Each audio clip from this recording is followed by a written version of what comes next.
C9N Primera Edición con Carlos Troche fue presentado por Ochi, el gusto es nuestro. Tarde Noticias es auspiciado por Tienda Gonzalito, tu solución.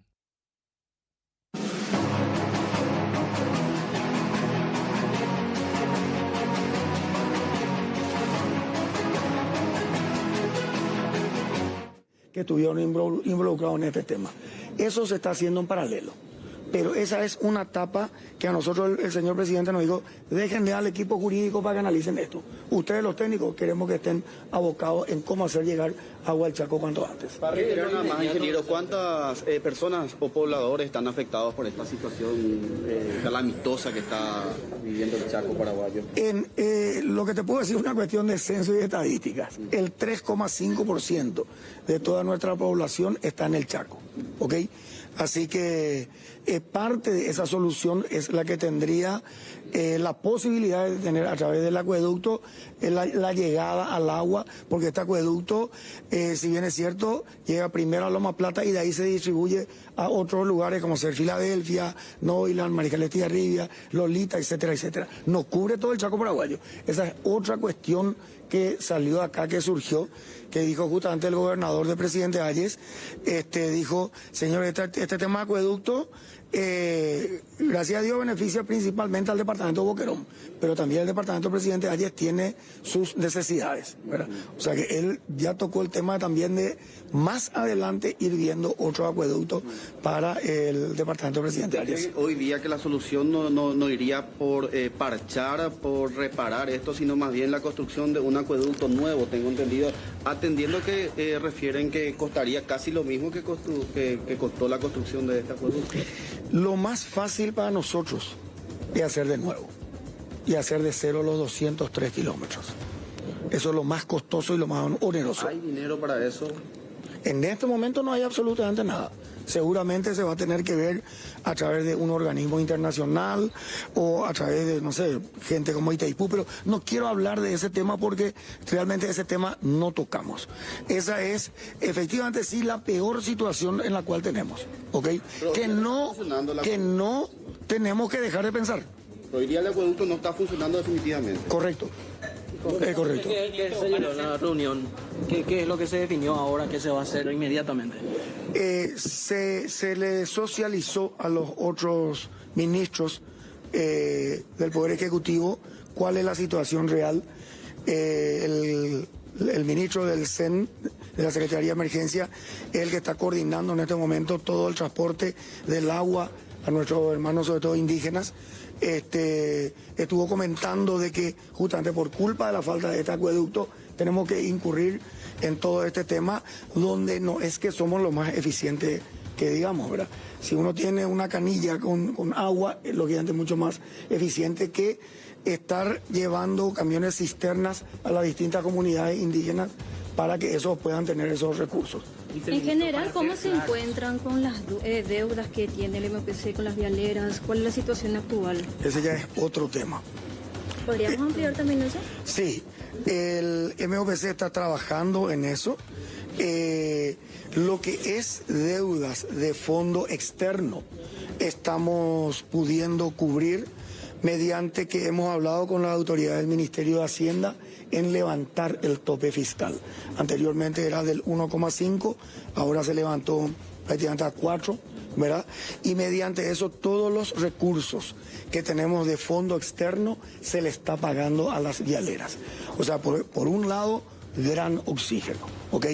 Ahora, la parte de fondo local no tenemos absolutamente nada. Hoy justamente la ministra estuvo en el Congreso para hablar con los señores diputados de ese tema.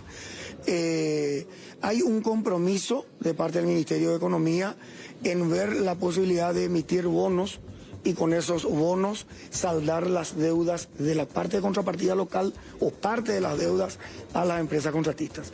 Pero eso se daría recién entre enero y febrero del año que viene. Viceministro, volviendo un poco al tema acueducto, ustedes pueden ser claros de qué es lo que no funciona, porque el paquete de obras son varias. Tenemos la planta de tratamiento, tenemos las cañerías hasta Loma Plata, pero no se habla de qué es lo que no funciona realmente. ¿Son las cañerías? ¿Es la planta de tratamiento? ¿Cuál es la situación, si puede especificarnos? Excelente tu pregunta, compañero.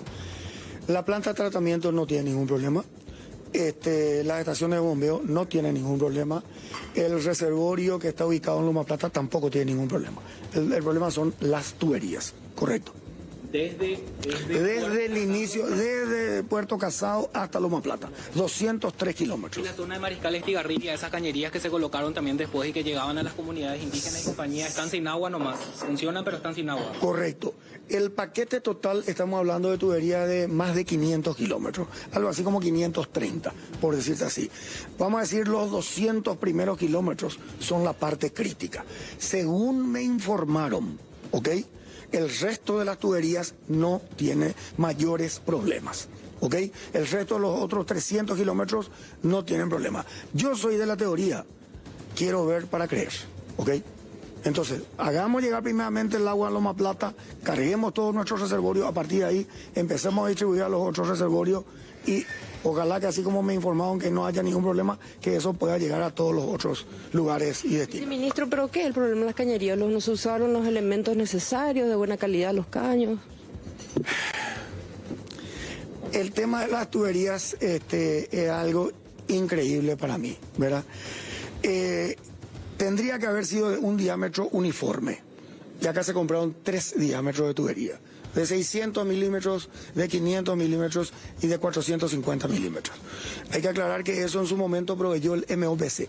Las empresas contratistas, que fueron 2 consorcios, una que hizo los primeros 100 kilómetros y el otro consorcio de empresas contratistas que hizo los otros 100 kilómetros, básicamente colocaron lo que el MOPC en su momento les proveyó. ¿Ok? También tengo que mencionarte que con la primera empresa que el MOPC hizo trato, la información que yo tengo es que esa empresa lastimosamente quebró, motivo por el cual se tuvo que hacer una segunda licitación de tubos y motivo por el cual después se tuvo que hacer una tercera licitación de tubos. Entiendo de que 3 empresas, 3 fábricas distintas proveyeron esos tubos, ¿ok? No sé si hubo problema en el transporte de esas tuberías. No sé si hubo problemas en la mano de obra, en la colocación adecuada. Hay un montón de cosas que no lo sé porque no estuve. Yo estoy recién a partir del 15 de agosto. El resto, los planos. Hay informes, se están averiguando, se están pasando, se están viendo. Se le va a encargar a un equipo técnico, tanto del MOPC como de la ESAP, a que evalúen un poco todos esos informes y den un poco su parecer de qué es lo que se puede hacer. Como yo te dije, técnicamente esto no tiene ningún problema. Se reemplazan los 203 kilómetros, se hace punta de arriba abajo de nuevo y punto. Pero ya seguramente con otro tipo de material, ¿verdad? Ya no con el mismo material del cual fue hecho. ¿Okay? ¿Y esas cañerías tienen recepción definitiva, ingeniero? ¿Y cuándo se hicieron esas recepciones definitivas de las proveedoras de caños específicamente? De esa parte de los tubos, vamos a separar un poco tu pregunta. Las obras, los 2 tramos de obra no tienen recepción definitiva de obra por parte del MOPC, ¿verdad? Por parte del MOPC, la empresa contratista tuvo que haber entregado estas obras y eso no tiene recepción definitiva de obra. Cobró, de acuerdo a los certificados, una muy buena plata. ¿Cuánto cobró? No tengo en mano, no soy un libro andante para decirte cuánta plata cobró, pero sí se le puede facilitar esa información es pública. No está cerrado a nada, no hay ningún problema en ese sentido. Ingeniero, Última pregunta porque tengo una reunión. Ingeniero, o sea, los 200 kilómetros de cañería desde Puerto Casado hasta Loma Plata no tienen recepción definitiva del MOPC. Por parte del MOPC no tiene recepción definitiva ahora. Justamente por estos problemas detectados en la calidad del producto proveído. Correcto. No cumplen con las especificaciones técnicas. No anda. Vamos a decir fácil, no anda. Gracias. El viceministro de Obras entonces se retira, compañeros. Soluciones parches es lo que van a realizar en los próximos meses, en las próximas semanas, para poder llevar o brindar un poquito de asistencia a más de 80.000 familias que están afectadas en esa zona del país. Vamos a abastecer el reservorio de Loma Plata, decía Araceli, y luego vamos a ir viendo. Lo que notaba en la última parte es, él habla de ciertas irregularidades en las cañerías, las licitaciones que se hicieron, se usaron simplemente cañerías del MOPC, la empresa que fue seleccionada aparentemente no se llegó a usar, pero hay algo más por detrás que definitivamente tiende a demostrar irregularidades en toda esa obra, ¿no? Es por eso que obviamente esto se tiene que seguir de alguna manera indagando, ¿no? Exactamente, pero por lo menos por ahora, Araceli, hablamos de una solución parche, porque el reservorio va a aguantar un tiempo y después se va a necesitar otra vez del agua, ¿no? 203 kilómetros de cañería. Y los puntos en donde estarían analizando primeramente para poder solucionarlos, así como él lo mencionó de manera parche, serían las instalaciones Loma Plata y Filadelfia, que son los dos puntos donde denotan mayor dejadez. Entonces ahí estarían trabajando, van a iniciar con el bombeo, según él mencionó, y ver también en dónde, en otras partes que podrían arreglar, y de esa manera por lo menos distribuir a algunas localidades el agua. Sin embargo, el senador Rolando Penner, antes de que ingresemos acá, él mencionaba de que para él, su opinión o su postura como legislador, de que ya no sirve este acueducto, que se debería de trabajar en otro proyecto. Y en cuanto a las irregularidades y todo eso, el viceministro declaró de que eso deja a la parte de la asesoría jurídica del ministerio, y el senador Penner también respondió casi lo mismo, que eso analizarían después, que ahora se van a concentrar en poder llevar la asistencia a los ciudadanos de esas localidades.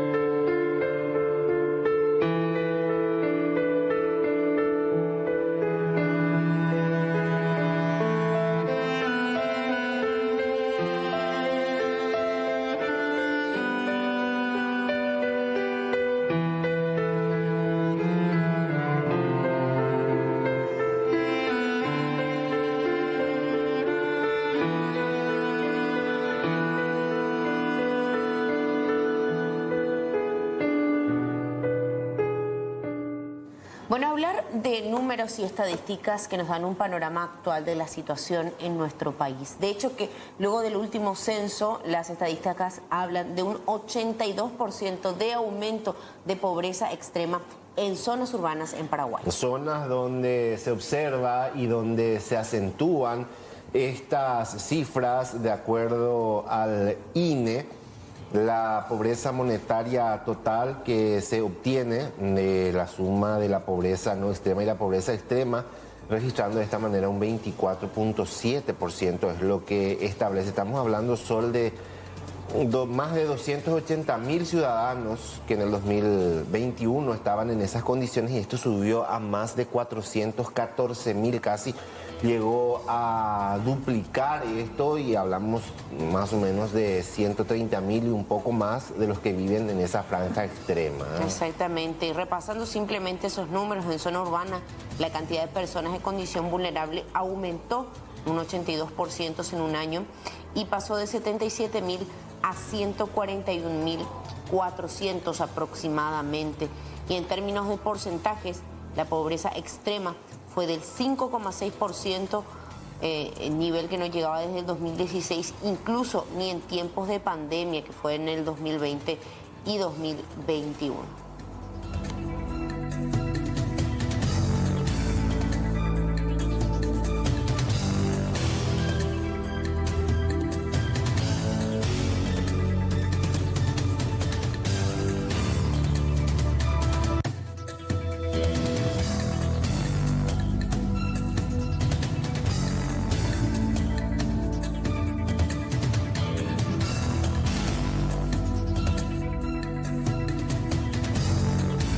Bueno, en el marco de la campaña de Octubre Rosa, en el Instituto de Previsión Social se han habilitado servicios importantes como de mamografía y ecografías. Ampliaron sus horarios de atención para los asegurados que tengan orden médica. El servicio ahora está atendiendo de forma ambulatoria de lunes a sábados de 7 a 17 horas. El objetivo de esta ampliación en cuanto a los horarios forma parte de que las personas tengan más oportunidades de realizarse estos importantes estudios para la prevención o detección temprana del cáncer de mama.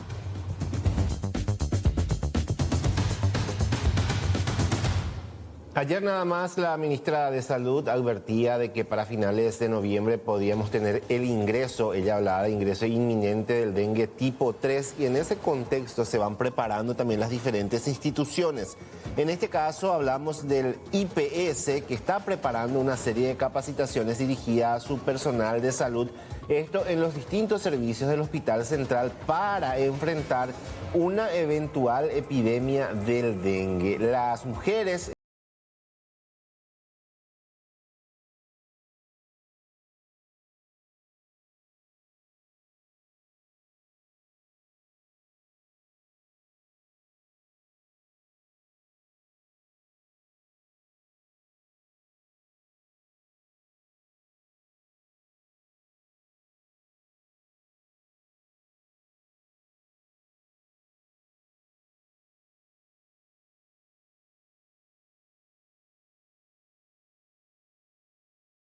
Ministerio de Economía y Finanzas, según lo que indican mediante el Viceministerio de Economía y Planificación, se encuentra gestionando la cooperación internacional destinada a becas de estudio.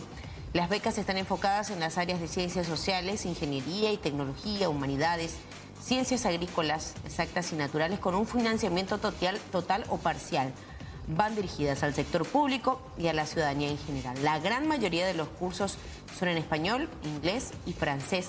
Las personas interesadas en acceder justamente a estas importantes becas y los requisitos necesarios pueden ingresar al portal www.cooperacion.stp.gov.py, el link que ven abajo, /becas, y enterarse de más.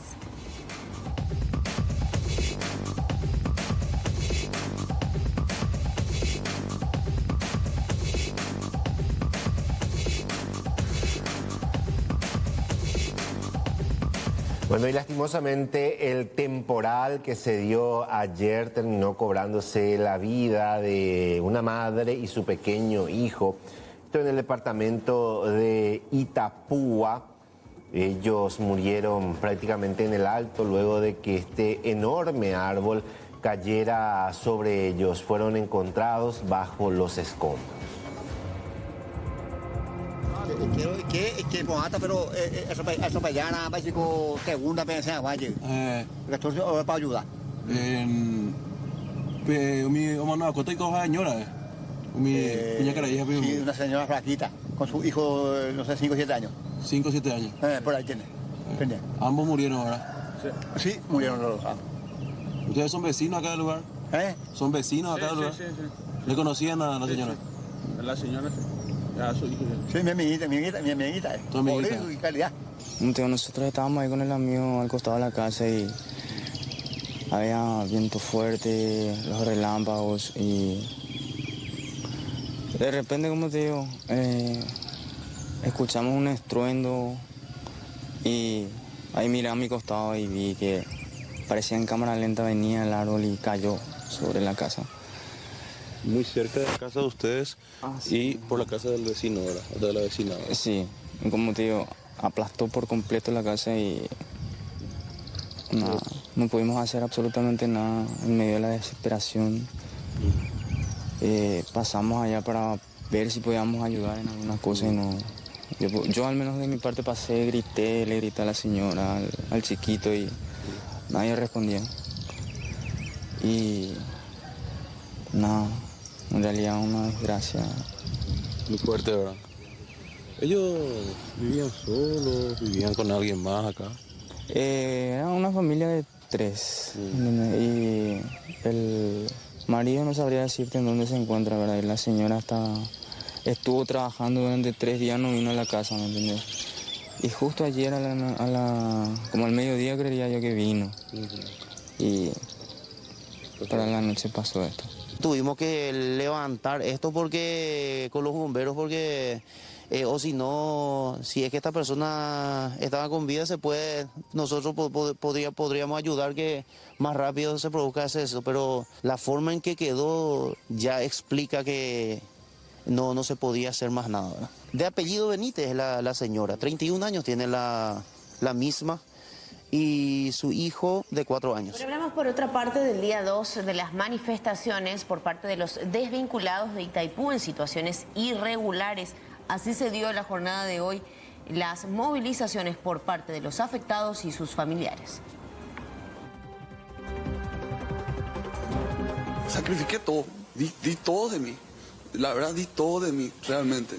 Y ya me creía satisfecho cuando entré, ya decía, por fin iba a descansar un tiempo, ¿verdad? Hasta empezar a perseguir otro objetivo. Y ahora que se te arrebata así de la nada es algo muy duro. Nosotros jugamos a la medida que ellos pusieron y pasamos, honestamente, sin padrino. Dejé mi estabilidad laboral del Banco Central porque yo confiaba en los procesos selectivos externos. Porque yo entré con un proceso selectivo externo en el Banco Central sin ninguna padrinazgo, nada. Entonces, para mí, los procesos selectivos externos, si vos entras sin ningún padrino, nadie te puede tocar. Literalmente nos encontramos desamparados porque no tenemos trabajo, no tenemos seguro médico, seguridad social. Los recursos con los que contábamos ya están terminando porque esta lucha es costosa. Ya establecidas las reglas del juego, se cambiaron las reglas del juego.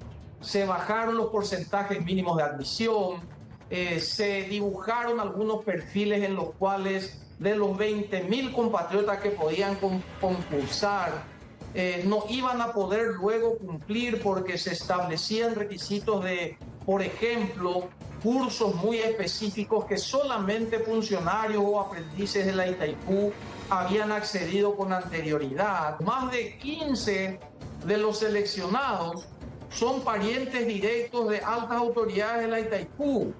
En algunos casos puntuales, cuando llega la terna para la selección con 2 compatriotas de tierra adentro, del Paraguay profundo, y uno de los compatriotas que concursa, que conforma la terna, es elegido este compatriota por el gerente del área y llamativamente el elegido es su hijo. El árbitro del proceso, que es la Facultad de Ingeniería, termina seleccionando a 5 de sus docentes también en el equipo. Todos estos elementos hicieron que definitivamente se entienda que es cierto que los 185 compatriotas están pasando por una situación muy dolorosa, que nos duele también a nosotros, quienes reivindicamos los concursos de méritos, la meritocracia, pero también reivindicamos la institucionalidad de la Itaipú. Queremos una Itaipú igual para todos y queremos igualdad de oportunidades. La demanda va a consistir fundamentalmente en 3 rubros. Uno es la solicitud de reintegro de los trabajadores, subsidiariamente el cobro de la indemnización por despido injustificado, y el tercero es por daños y perjuicios. ¿Por qué el reintegro? Y porque los mismos no han dado una justificación válida para el despido. Si bien invocan ellos el artículo 6º de la cláusula del contrato individual de trabajo firmado por los trabajadores, en donde establece que están todavía en periodo de prueba, ellos tendrían que haber demostrado que en ese periodo de prueba no reunían los requisitos o las condiciones establecidas para el empleo, y ellos no justificaron. El abogado Pedro Velar, representante legal de Horacio Cartes, presentó un escrito ante el Ministerio Público donde pone a disposición de la justicia al expresidente de la República para que el mismo sea investigado en el marco de la causa que fue abierta hace algunos días nada más, luego de las declaraciones de Francisco Luis Correa Galeano durante el interrogatorio en Colombia en el marco del juicio a Margaret Chacón. El documento en el punto 2 dice: en el considerando de la citada resolución se expresa que de acuerdo con las noticias, el acusado Francisco Correa Galeano hizo un recuento cronológico de cómo planearon el crimen y cómo lo ejecutaron, revelando nombre de quienes estarían involucrados. Sostuvo que el expresidente Horacio Cartes y Miguel Isfrán, alias Tío Rico, fueron los autores intelectuales del asesinato. Más abajo hace referencia a las atribuciones y también hace menciones a algunos artículos del Código Procesal Penal. En el penúltimo punto dice: por tanto, con fundamento en lo expresado y autorizado por la Carta Poder que adjuntamos, solicitamos que se nos otorgue intervención en esta causa en calidad de defensores del señor Horacio Manuel Cartes Jara, quien se encuentra a entera disposición del Ministerio Público a los fines que hubiere el lugar. Reiteramos, Horacio Cartes se puso a disposición de la justicia en el marco de la causa abierta en Paraguay por el asesinato del fiscal Marcelo Pecci. Piden sus abogados la intervención en la causa para poder defenderlo.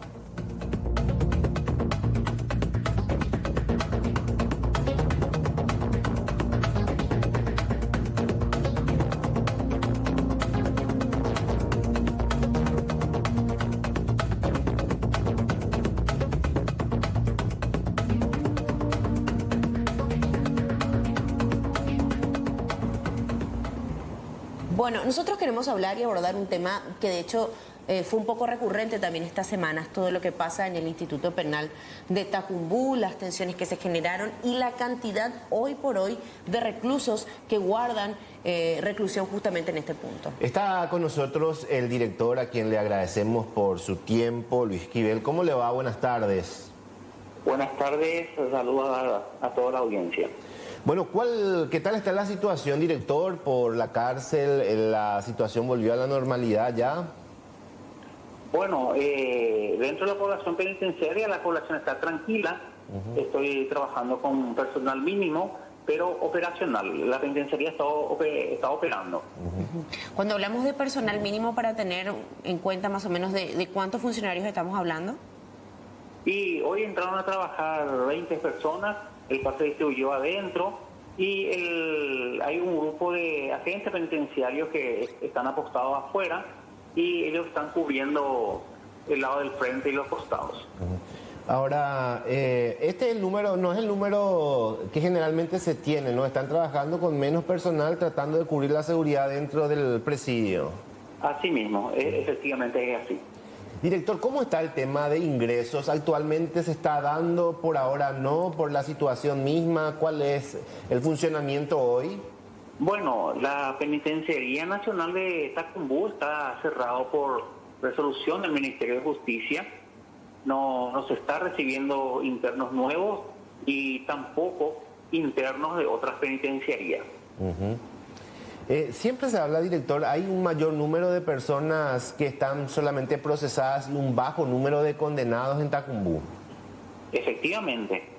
Hoy por hoy tenemos una población de 2.737 internos, de los cuales tenemos 1.150 condenados y 1.587 procesados. Y, director, ¿cómo se da el tema del número de personas o que recuperan su libertad o que salen con medidas bien escaso en comparación a la cantidad de personas privadas de su libertad allí adentro actualmente, ¿no? Por día que van saliendo. Tenemos varios casos dentro de la penitenciaría. Algunos vienen por compurgamiento de pena mínima, otros vienen por compurgamiento total de sus condenas. Y a otros internos salen en libertad, o sea que justamente por medidas alternativas a la prisión. Cuando hablamos de reiterar simplemente los números, cuando hablamos de la capacidad total que tiene o que debería de alguna manera, de manera regular, alojar el penal de Tacumbú, ¿de cuánto estamos hablando? Y bueno, en su principio la Penitenciaría Nacional, en sus orígenes eran para poco más de 1.000 personas. ¿Y hoy por hoy tenemos? Hoy por hoy tenemos una población de 2.737, pero en algunos años inclusive hubieron más internos. Ahora, director, hoy por hoy, y quiero hacer esa consulta ya que tengo la oportunidad de charlar un poco contigo para entender un poco. Ustedes tienen acceso a todos los puntos de la cárcel, porque esta semana, en los últimos días, escuchamos muchísimo hablar. No hay sectores donde no se puede definitivamente entrar. ¿Es tan cierto eso? Bueno, tenemos la población penitenciaria, está tranquila, tenemos nosotros el control, tenemos el control de la penitenciaría. Y justamente, si ustedes se ven la manifestación del ministro de Justicia, bueno, es así como él ha manifestado. Ahora, director, hablaba también él de una urgente necesidad de hacer un trabajo con las autoridades judiciales también, porque de alguna manera la mora judicial hace que también la población penitenciaria, no solamente en Tacumbú, sino en otros lugares también aumenten considerablemente. Sí, el tema de Tacumbú en relación a los internos, al hacinamiento, justamente está iniciando un nuevo gobierno, tenemos un nuevo ministro, que un poco más de 2 meses que está, y bueno, ellos tienen una política que tienen que desarrollar y eso lleva un tiempo de corto, mediano y largo plazo. Perfecto, director. Entonces hoy la tranquilidad está ahí en la cárcel, luego de días bastante movidos. Efectivamente, hoy por hoy tenemos el control de la penitenciaría, la población penitenciaria está tranquila, estamos operando, no normal, pero sí estamos operando con un personal mínimo. Director, le agradecemos por esta charla muy amable. No hay de qué, estamos para servirnos. Ahí está el director de Tacumbú. ¿Puedo poner otra la placa para ver un poco la cantidad, cómo se distribuyen? 75 personas están privadas de libertad en Tacumbú por coacción sexual, 246 por abuso sexual, por homicidio 605, un número bastante elevado. Sí. Tráfico de drogas, 270 personas. Por secuestro, 2.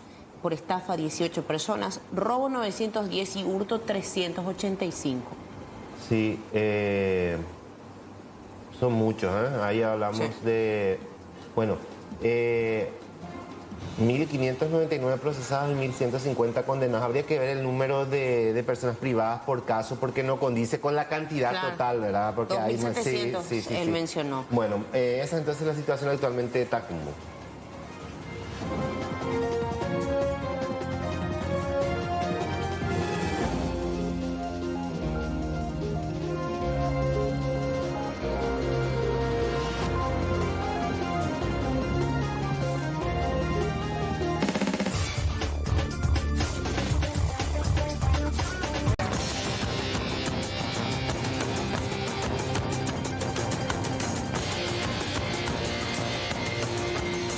Seguimos con más información, trabajamos en vivo con Leila, que se suma a Tarde Noticias. Bienvenida. ¿Qué tal, Sol? ¿Qué tal, Rolando? Estamos en el barrio Retiro, específicamente de la ciudad de Capiatá, donde en este momento el Ministerio Público está concretando un allanamiento respecto a una denuncia que recepcionó ayer el 911 por una amenaza de bomba en un colegio de aquí de la zona. Se pudo llegar también mediante esa llamada que se realizó al 911, se pudo llegar al número de teléfono del propietario de este contacto y de esa manera llegar hasta este punto. Y tenemos la identidad a mano de este hombre. Hay que decir que el Ministerio Público, Sol y Rolando, ya dispuso su detención. Se trata de un hombre de 50 años cuya identidad es Hugo Germán Barrios Vera. ¿Qué es lo que supuestamente se hizo desde este número de teléfono? El número de teléfono que está el nombre de esta persona. Se llamó, se discó al 911, se dijo que había una amenaza de bomba en este colegio. Entonces, por supuesto, ante tal amenaza, el dispositivo policial fue hasta la institución, se realizó la evacuación, se realizó la verificación y se constató que no existía tal artefacto que iba a generar esta explosión. Entonces, de ahí inmediatamente también ya el Ministerio Público comenzó a realizar sus investigaciones y finalmente se llega hasta esta vivienda. Tenemos la nota que realizábamos hace unos minutos al comisario principal Víctor Galeano, quien nos detallaba un poco lo que ocurría. No se podría descartar que otro miembro de la familia haya realizado la llamada desde el número que está a nombre del papá. Exactamente, y como hipótesis manejamos que podría ser también otra persona de la misma casa. La agente fiscal se encuentra en la casa. Exactamente, es así. ¿El detenido? Y el detenido está presenciando también el procedimiento correspondiente. Le agradecemos. ¿Se pudo llegar entonces finalmente, comisario, a esta persona a quien por lo menos el número de teléfono está a su nombre, ¿verdad? ¿De dónde provino esta llamada de una amenaza? Exactamente así. Se convocó a todos los profesionales correspondientes y se llegó a la identificación, como así también este cuadrante de donde se hizo la llamada. La llamada exactamente se hizo de este recinto. ¿De qué fecha sería, comisario? Y el día de ayer a las 10:40 horas aproximadamente recepcionaron la llamada telefónica del sistema 911. ¿Sería la amenaza iba dirigida supuestamente para un colegio de aquí de la zona o...? Exactamente, el colegio Carmen de Peña. Supuestamente, como mencionaron la recepcionista, que montaron bomba dentro del colegio y de que va a estallar en instante. ¿Esa amenaza recibieron en la institución? Exactamente, no, el sistema 911 y nosotros trasladamos esa información a la directora y se procedió a la evacuación y el seguimiento correspondiente. Hablamos de una serie de llamadas que constantemente está recibiendo el 911 la Policía Nacional, comisario, sobre todo llamadas falsas, ¿verdad? Exactamente, es así. Y esta vez se hizo el seguimiento correspondiente. Tenemos todos los profesionales para el efecto y convocamos y como así también desmembramos parte por parte la llamada realizada. Como así también el cuadrante de donde se usó ese aparato telefónico. ¿El teléfono se pudo incautar? Exactamente, se incautó el aparato telefónico. ¿Qué se sabe de este hombre, de los antecedentes? Y no, este hombre no posee antecedentes, desconocemos a grandes rasgos su andanza, pero en este momento está detenido con respecto a esa llamada realizada y el aparato celular que fija a su nombre. Bueno, Carolina Martínez es la fiscal que está encabezando este caso Sol y Rolando. Estamos aguardando tratar de conversar también con ella y bueno, ver si es que el señor, porque no podemos afirmar, decía el comisario, que el dueño de esta línea sea el que haya hecho justamente la llamada, pero evidentemente hay una responsabilidad. Porque justamente por esto, ¿verdad? Porque está a su nombre el número de teléfono. Y destacar también este procedimiento que se está realizando porque cuántas veces ya hemos hablado de amenazas que se reciben en diferentes instituciones educativas, no solamente llamadas de este tipo, sino también mensajes que se dejan escritos en las paredes, en las puertas, en los asientos mismos, y que evidentemente muchas veces se trata de una broma, pero de muy mal gusto. Y decir que no es la primera vez, sino que en varias ocasiones se han presentado, tanto aquí en el área central como en el este del país, supuestas amenazas de bombas en instituciones educativas. Las investigaciones se tienen que hacer y se tienen que tomar con la delicadeza de que cada caso representa y veremos qué determina posteriormente la fiscal de este hecho en particular. Gracias, Leila. Hasta luego.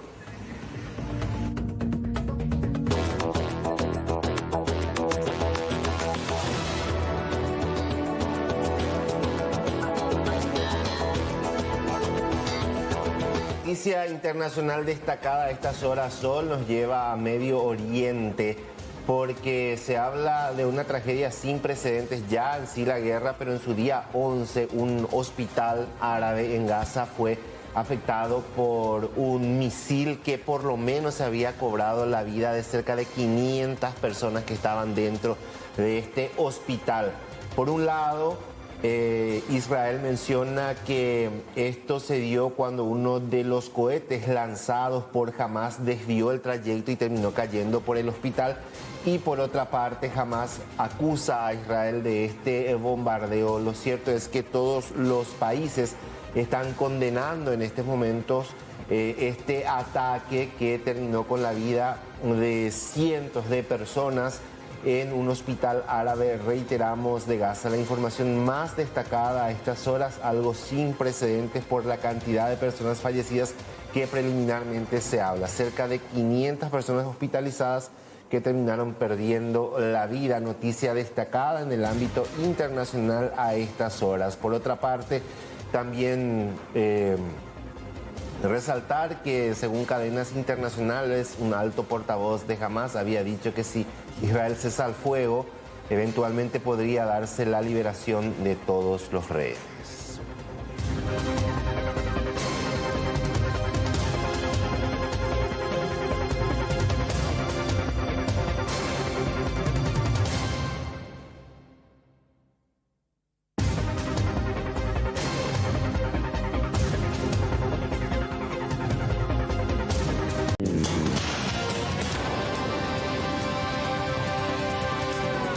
Un árbol aplastó la casa de las víctimas durante la tormenta que azotó la zona del sur del país en Santa Rita de Encarnación. Una mujer y su hijo menor perdieron la vida de manera instantánea, 2 muertos tras temporal. Al lugar llegaron agentes del Ministerio Público, un médico forense y personal de criminalística. A unos 20 kilómetros de la ciudad de Bellavista Norte, en el predio de la estancia Oliva, confirmaron el hallazgo de restos óseos. Siguen las investigaciones en torno al asesinato de una octogenaria en Ipané. Horas después del hallazgo del cuerpo, las autoridades encontraron la camioneta robada y detuvieron al empleado como sospechoso de crimen. Peligro constante en Europa. El Palacio de Versalles fue evacuado de nuevo. Es la segunda vez que ocurre en pocos días y se presume que seguirá clausurado hasta el miércoles. Amenaza de bomba en París. La selección venezolana se mide hoy ante Chile en el marco de la 4ª fecha de las eliminatorias sudamericanas para el Mundial 2026, a partir de las 18 horas, en un duelo en el Monumental de Maturín.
Los aparatos celulares, como así también el destino que le están dando sus hijos. Entonces, en ese sentido, todo padre de familia, madre de familia es responsable y puede ser sujeto también procesado por el hecho punible de violación del deber de cuidado que está previsto en nuestro código. Comisario, qué importante este tipo de procedimientos, porque tantas amenazas, el 911, usted manejará más los datos.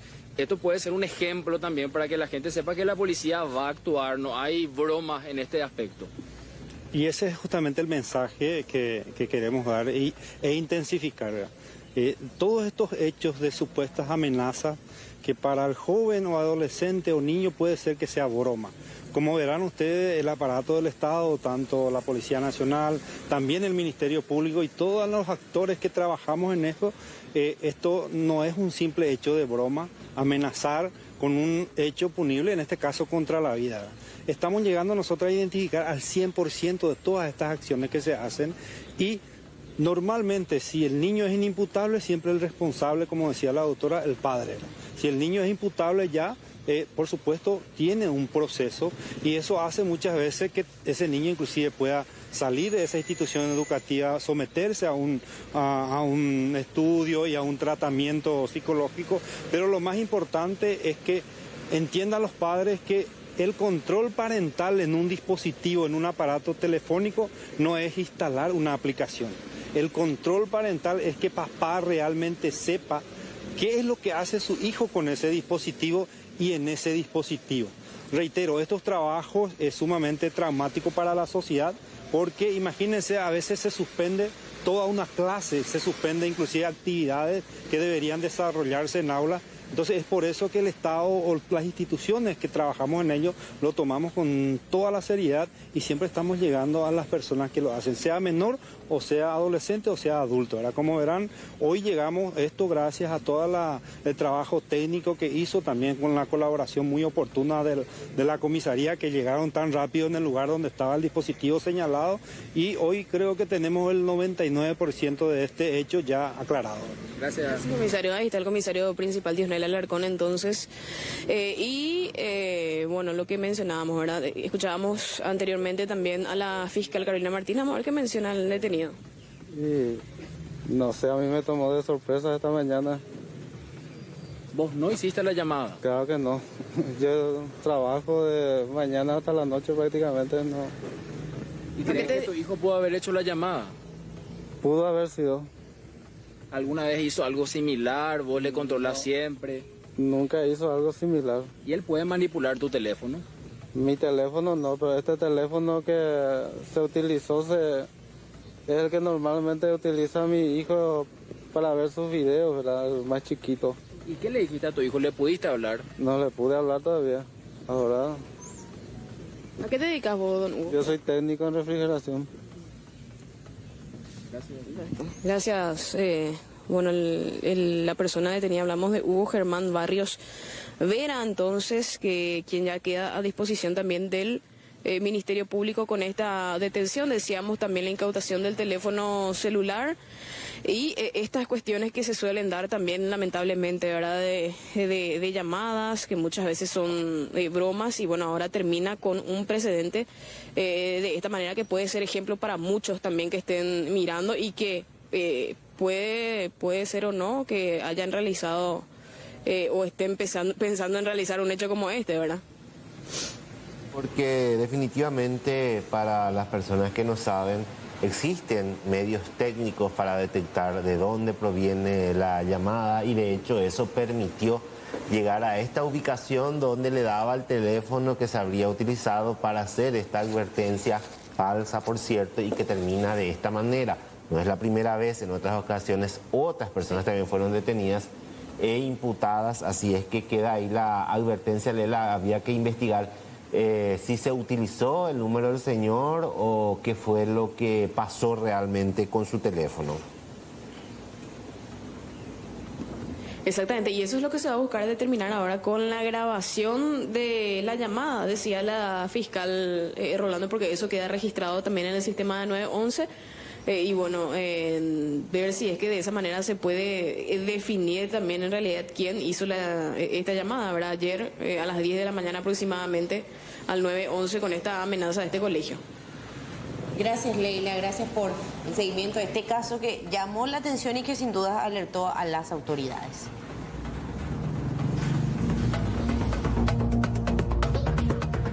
Bueno, vamos a hablar de otra noticia, porque el día de ayer homenajeamos a un destacado del cancionero popular. Hablamos de Kemil Yambay en medio del programa El Impulso, y aquí compartimos este homenaje.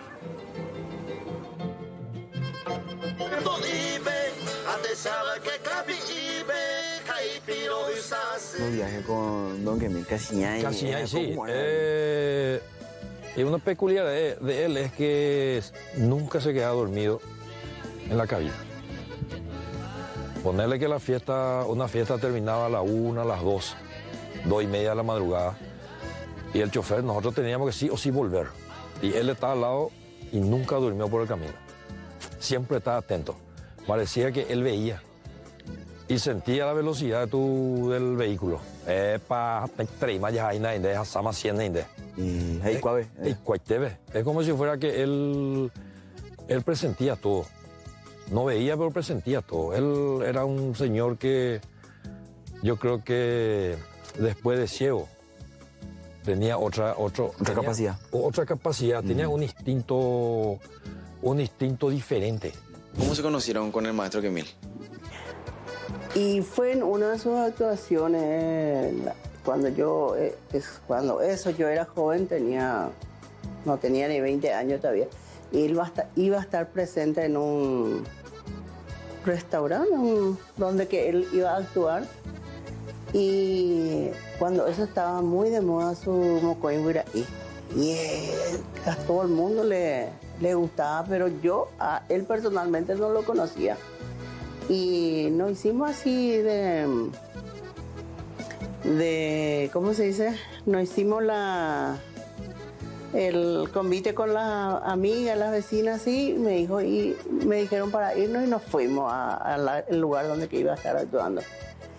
Y así, más para conocerle y ver lo que era su espectáculo, porque a mí no me tocó todavía presenciar. ¿Pero habías escuchado ya su música, señora? Y sí, de música sí, pero personalmente no. Y había sido que no era ni lejos su casa de la mía, porque nosotros estamos más o menos acá en la zona nomás. Y él vivía acá. Pero ya ves cómo es la cosa, no nos conocíamos. Después ahí nos conocimos, se nos acercó, nos saludamos. Y cuando ya él bajó de actuar, se acercó y se presentó, así como hace con la gente, ¿verdad? Así. Y ahí fue el lugar el primer encuentro que nos conocimos.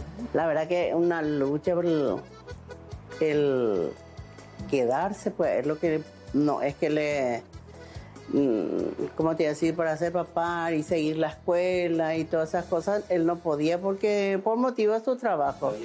Sí. Y si estaba por acá en día de descanso así, estaba durmiendo. Y después cuando tenía que volver al trabajo, y así, más estaba fuera de la casa que dentro de la casa.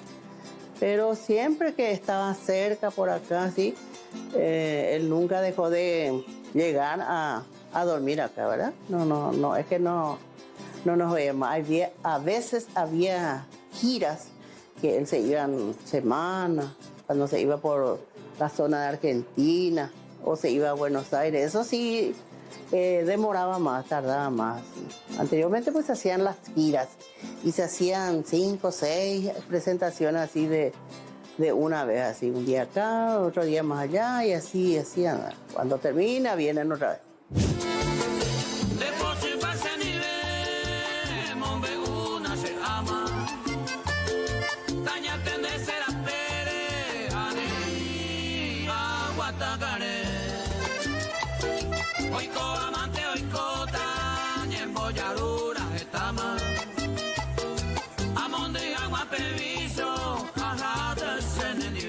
Nosotros, Chayanne y yo, ya estábamos con él recorriendo escenarios cuando él tenía seguramente 8 años y yo 6. Ya estábamos por ahí. ¿Y vos ya te dabas cuenta, ya pillaba, como se dice, lo que era eso? No, en realidad no. Como niños no dimensionábamos nosotros lo que hacíamos, ¿verdad? Para nosotros era como estar de vacaciones o estar por ahí. Sabemos que está ahí, estamos detrás de tu papá. De papá, pero no dimensionábamos lo que en ese entonces sucedía. Nosotros éramos muy niños. Él siempre valoró mucho y yo me daba cuenta que él admiraba las cosas que yo venía aprendiendo, porque de repente yo venía y qué sé yo, le comentaba tal cosa, lo que sea, así se hace ahora. Y seguimos haciendo Tarde Noticias y como todos los martes y jueves nos visita el doctor Robert Núñez, hoy Sol, para hablar de un tema que se está comentando a nivel general. Hay una preocupación y psicosis también al mismo tiempo por estos bichos que generan mucho miedo. Totalmente, una alerta. Así que, doctor, le agradecemos por su tiempo, por visitarnos. ¿Cómo está? Buenas tardes. Muy buenas tardes, una tarde calurosa, previa al partido, ¿verdad? Sí. Y, bueno, realmente saludo a la audiencia y bueno, tocando un tema que ya habíamos tocado, pero ahora hay una psicosis otra vez, hace calor y en esta época estos artrópodos que son de costumbres nocturnas están apareciendo más también de día por este calor intenso que hay, con el riesgo de puede tener una picadura que de acuerdo a qué edad y el sitio de la picadura puede causar. Hablamos de los alacranes en este caso y últimamente estamos siguiendo el caso del niño, el pequeño que había sido picado por este alacrán y después también la aparición en varios lugares. De vuelta volvemos a hablar de que no hay antídotos y toda esa preocupación que genera, doctor. Claro, bueno, en realidad comenzando las últimas veces con la gente del Instituto de Medicina Tropical me habían comentado que existe el antídoto. La disponibilidad o no realmente ellos van a manejar, pero la mejor decisión que se puede tomar médicamente es la aplicación del antídoto según la gravedad del caso, ¿verdad? Entonces es una evaluación que ellos mismos realizan. Convengamos que se habla de aproximadamente 120 a 150 picaduras al año en nuestro país, más en la parte de Asunción y Central, y mucho de ello de acuerdo a la evaluación médica y la gravedad, que son en niños, es más peligroso, en embarazadas, en personas también de tercera edad que tienen comorbilidades, y también en la zona donde aplica, porque cercano a un nervio, a un vaso, también es más fácil esa toxicidad del tipo de alacrán que tenemos que, si yo les muestro, el más llamativo es este tipo de alacrán, el que se ve acá. De color Yapeusá le dicen en guaraní, que es el famoso Titius tivitatus, ¿verdad? El de color marrón, ¿verdad? Es un color más claro. Si se fijan aquí, tiene 2 aguijones en la cola y tiene las pinzas más largas, ¿verdad? Esa es la que principalmente puede causar una gravedad en las personas, ¿verdad? Porque tienen un veneno que podría causarle ese efecto, ¿verdad? Tanto neurotóxico como cardiotóxico, y también un factor de hemolítico que puede causar un sangrado también por la picadura.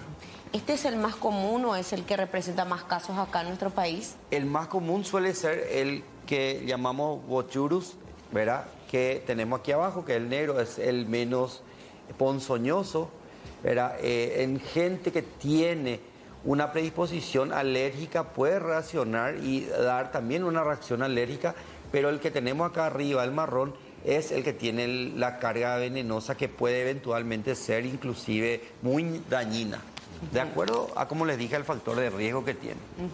Nos decía un dato muy importante, y vemos la fotografía ampliada de qué tipo de animal estamos hablando. Hablaba del sector y los puntos quizás más sensibles. ¿De cuáles sectores estamos hablando, doctor? Y nosotros tenemos lugares donde tenemos mayores, o sea, más cercano a un vaso sanguíneo. Ajá. O sea, en realidad tenemos distribuido vasos sanguíneos por todas partes, ¿verdad? Entonces, en la cara, por ejemplo, tenemos mucha inervación y muchos vasos sanguíneos. En el cuello también, ¿verdad? De repente en el tronco, en los miembros, es más disperso el tema de la inervación y la irrigación sanguínea, pero también potencialmente podría dañar de acuerdo a la cercanía de esa inyección de ese veneno. Y también, por supuesto, hablamos de los niños por el tema del índice de masa corporal, porque ellos son, por supuesto, tienen menor índice de masa corporal, lo que implica que la cantidad de veneno que un adulto está inyectando para ellos representa mayor y potencialmente más peligro.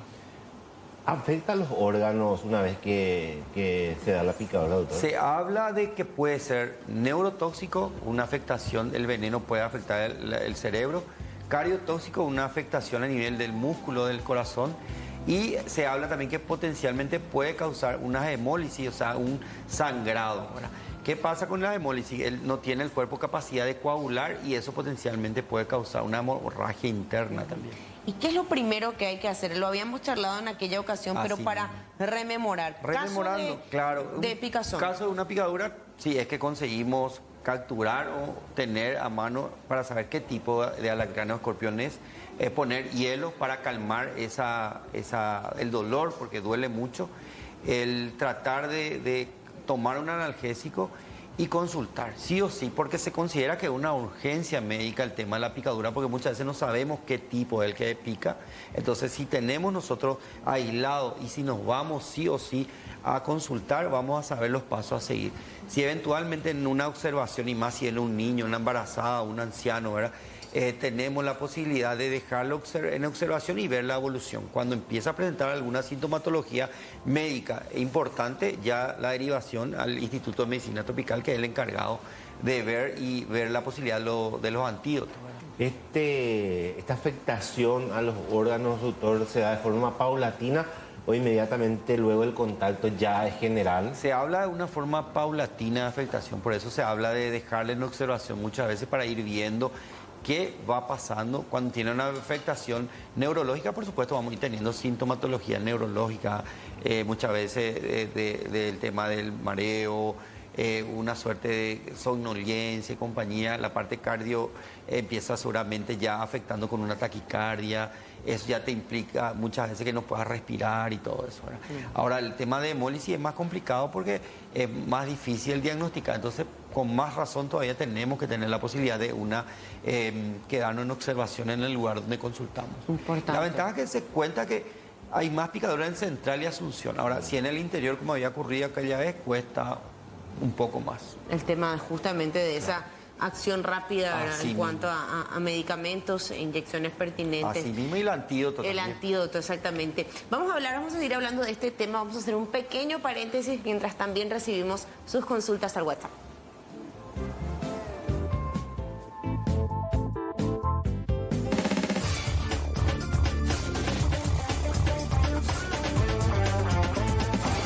Estábamos hablando acá en la pausa con el doctor, con Sol también.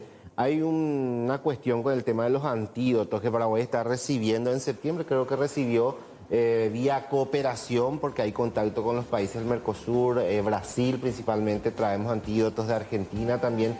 Y lo importante es de la asistencia rápida porque todos resaltan eso para que la persona pueda ser atendida porque pasado el tiempo la situación puede complicarse bastante. Así mismo, y justamente... realmente, no solamente con el tema de alacranes y escorpiones, también tenemos los accidentes ofídicos, las mordeduras de serpiente, que son muy importantes también tener los antídotos, que son los sueros. Para eso sí se ve más en el interior y a veces cuesta más y requiere muchas veces una pronta acción para evitar que ataque severamente el veneno de la serpiente. También es una época donde todo lo que sean artrópodos, alacranes y serpientes tienden a salir por el calor excesivo también. Claro, y cuando siempre hablamos de prevención, y generalmente hablamos de limpieza, de ver nuestros espacios, ¿no, doctor?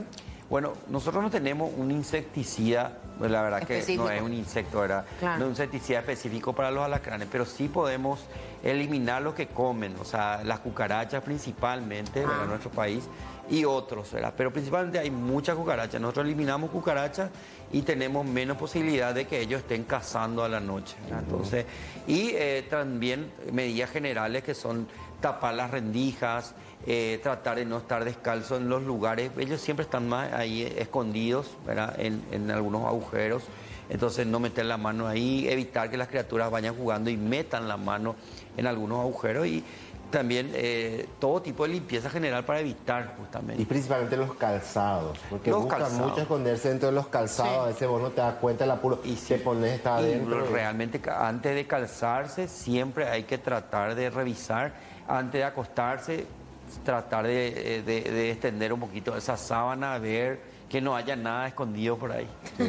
No, a mí me pasó, ¿verdad? Porque me puse el zapato y sentí que algo había adentro. Yo decía, ¿cuál listo, más? Había sido, se despegó, no, un poquitito ya.